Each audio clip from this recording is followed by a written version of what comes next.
ফের রক্তাক্ত শৈশব। মালদার কালিয়াচকে বল ভেবে খেলতে গিয়ে বোমা বিস্ফোরণ, জখম 2 শিশু।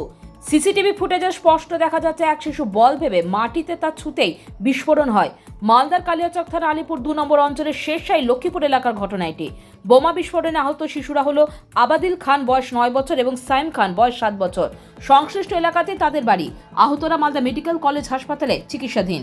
কালিয়াচকের আবার বোমা বিস্ফোরণে বল ভেবে খেলতে গিয়ে এরকম দুটো বাচ্চা আহত হয়েছে গুরুতরভাবে, মালদা মেডিকেল কলেজে ভর্তি। কি বলবেন?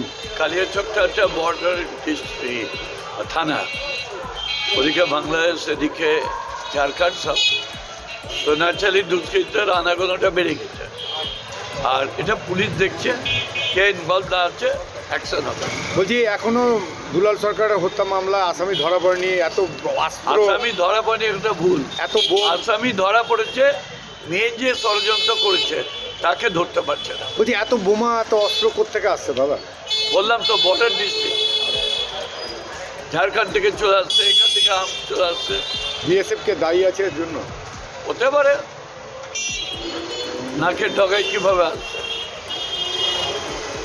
শহরের কাউন্সিলর বাবলা সরকার নৃশংসভাবে খুন হয়ে গেল। সেখানেও দেখলাম বা অন্য রাজ্য থেকে দুষ্কৃতীরা এসে এই ঘটনাটা করল এবং পুলিশ গত 4 দিনে এখনো মোটিভটা খুনের বের করতে পারল না। তার মধ্যে কালিয়াচকের শেরশাহীতে বোমা পাওয়া যাচ্ছে। বিভিন্ন সময় প্রতিদিনই প্রায় কোথাও না কোথাও মালদা জেলায় অস্ত্র, বোমা এগুলো মজুদ, সেগুলো বেরিয়ে আসছে।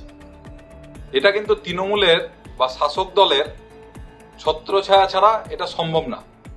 তাদের প্রত্যক্ষ বা পরোক্ষ মদত ছাড়া এইভাবে বোমা, অস্ত্র পশ্চিমবঙ্গে ঢুকে যাবে এটা কোনো মতে সম্ভব না। এবং পুলিশ এখানে অদ্ভুতভাবে একটা নিষ্ক্রিয় ভূমিকা নিয়ে আছে। তারা কিছু জানতেই পারছে না। তাদের যে গোয়েন্দা বিভাগ আছে তাদের কাছে কোনো খবর থাকছে না যে কিভাবে কোথায় বোমা ঢুকছে, কোথায় অস্ত্র ঢুকছে, কোথায় বাইরে থেকে ক্রিমিনালরা ঢুকছে।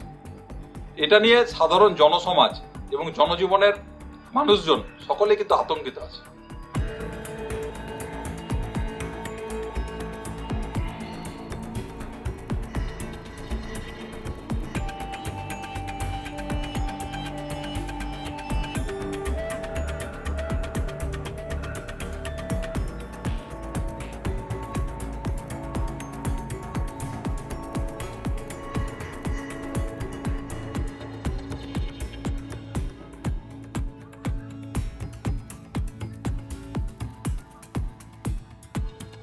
Bureau news Bangla Times.